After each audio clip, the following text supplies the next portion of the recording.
Hi guys, welcome to my channel, Double Dub Fab Work. My name is Miklo, and this is my friend Alfonso. Hi guys. In this video, we are going to be making some inner fender wells for a 82 C10. We are going to be going over the process on how to make wheel tubs. These can be used on any vehicle. Your wheel tub size will vary based on the size of your wheel and the size of the hood that you're working around, the space underneath the hood. The first step is going to be making templates out of cardstock or paper, or you can use cardboard. Here are the templates that we made in this process. Right here is the arch of the wheel that goes on the top.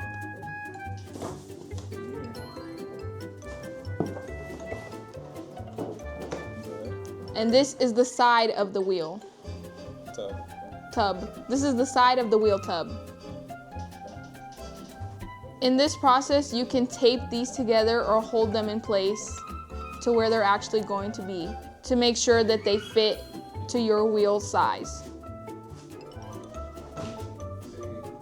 After making those templates, you will trace it onto some sheet metal. The sheet metal that we are using is an 18 gauge cold rolled mild steel. After you transfer the templates onto your sheet metal, you're going to be cutting it out with whatever tools you have on hand. After you cut them out, you can choose to bead roll them to any design you prefer so it can look stylish like me. There's a couple other steps that I will be showing you. So follow along with me and let's get started. Safety first. All right, guys. So at this point, I already have the pieces cut out. And I already drew a pretty simple design that I'm bead rolling into this panel here. I pretty much just went like 1.25 inches from the perimeter of the panel, and so the dies that I'm using right here are called step dies on the bead roller. The step dies are about 1/4 inch apart, so my step is going to be 1/4 inch from the lowest to the highest point.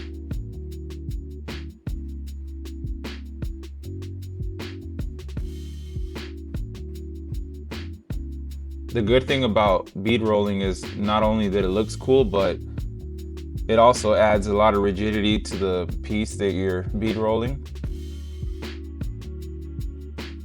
Like right here, you can see that the piece is pretty flimsy at first, and by the time I get done with the piece, it's pretty rigid. It's not like flopping over the edge of the table.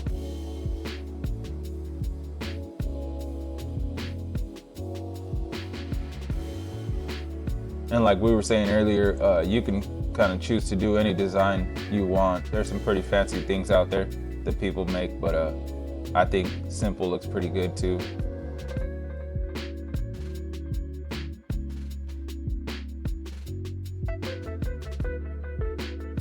And so here I'm just kind of showing what it looks like up close.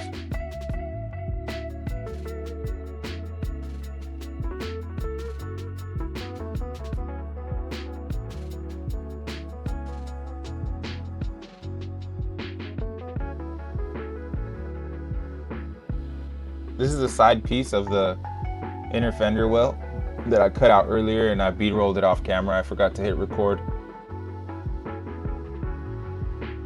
And right here I'm showing that round edge is radiused over, and I used some tank roll dies to do that on the bead roller, and I'm also going to do that on the edge where I have the pencil there right now, right there. But you'll see in the video I actually forget to do it before I start. So I forget to do it before I actually start stretching the flange. It's kind of just a little mistake that I made worrying about recording.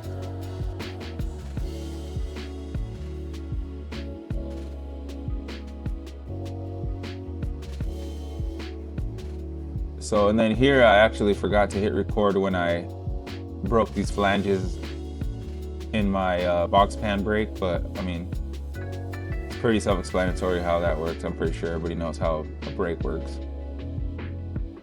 So here I'm just showing kind of how I lay out the pieces before I start stretching that flange, and you can see I have center line marks on both of the pieces, and that's just so that when I go to weld them together, the pieces will line up exactly how they're supposed to. So that's something you need to do when you first measure these pieces out and try them out. You want to make sure you have a center line mark there, just to kind of keep everything square and lined up on the edges, or on the ends rather. So that flange I broke into the piece was about like 1.25 inches as well. And so right here I'm just kind of showing how it is that I'm making small marks, and then I basically just make a mark where the panel needs to be curved more, and then I'll put that portion of it into the stretcher there. And yeah, you just kind of go a little bit at a time, and you don't want to go too much, because while you can shrink the piece and bring it back the other way, it's pretty difficult, and it's pretty easy to ruin a piece by stretching the flange too much. Don't ask me how I know that.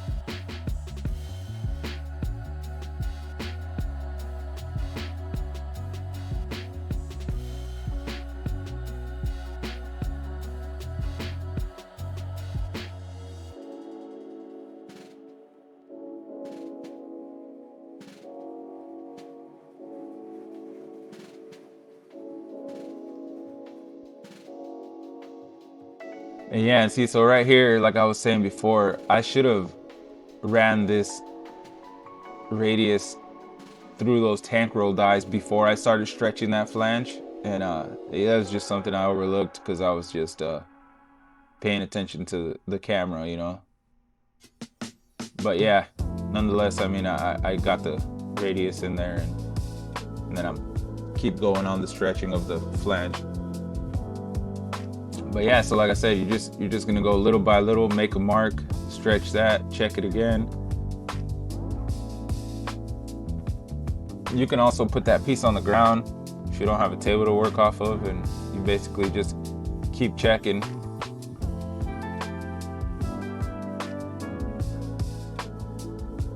And yeah, you'll just repeat that process until the radius is matched like this.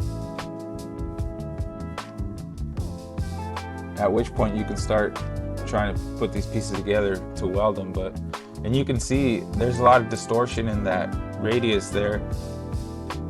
And I mean, that's normal because you're trying to bend it two different ways, right?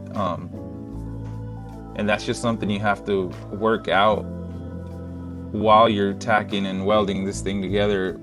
You gotta just basically hammer and dolly the distortion out of it as you weld it. So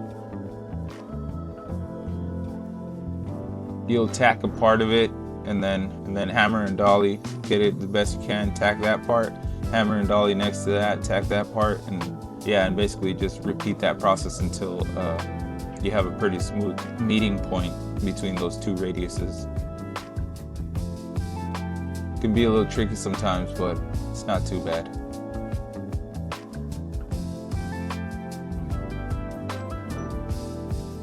So here I'm just TIG welding these pieces together. I'm just trying to get a bunch of different points tacked together so that I can do the full weld.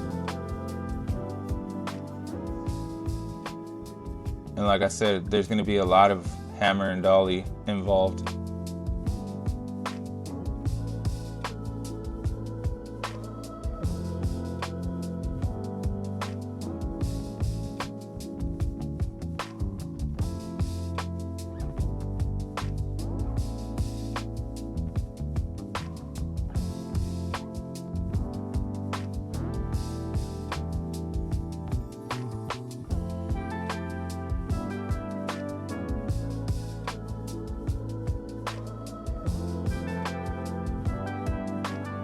So yeah, this whole portion of building these tubs is what takes most of the time. Well, actually, cutting the pieces out to begin with probably takes the most time, unless you have a CNC plasma table. At which point that makes it pretty easy.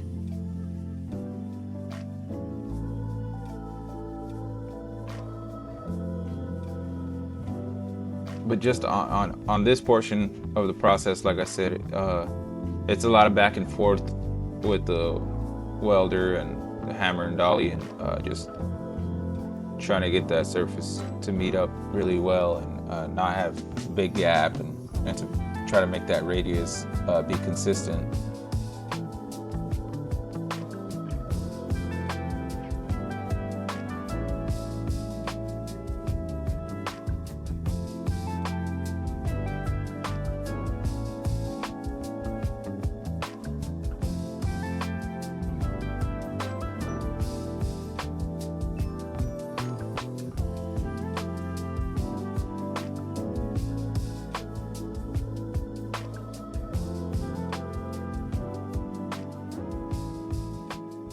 So here I'm still just making my tacks everywhere and pretty much doing the same thing.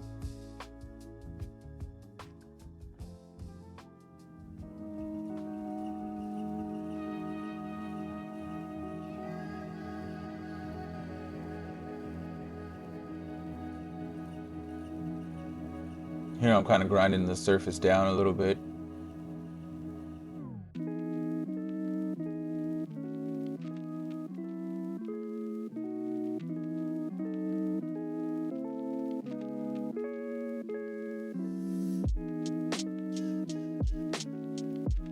So here I'm preparing to do the full weld, and I like to turn the piece over on its side. It just makes it a little bit easier to weld.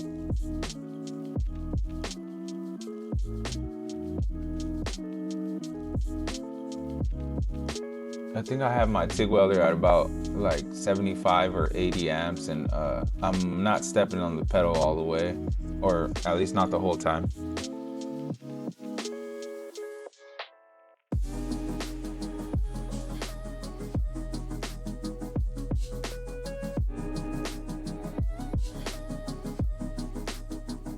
And the trick with welding these panels together is that you really want to have the same amount of heat throughout the whole weld. So you can kind of see right there the discoloration of the metal. You want that to be even all the way through, so, or at least close to being pretty even.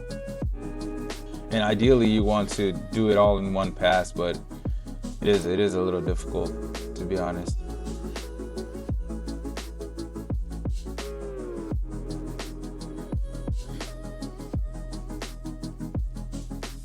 And so here I'm done with a full weld. I'm just showing the penetration there. And so at this point I've already ground down that weld, and I have these pieces cleat-coat together, that back panel there. Yeah.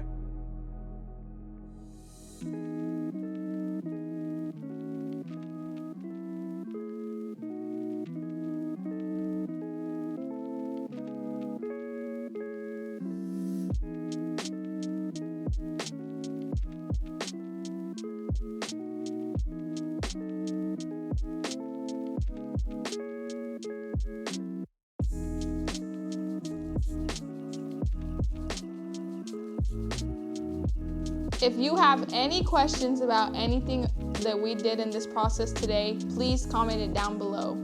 And don't forget to like and subscribe and share this with as many people as you can. Thank you for watching.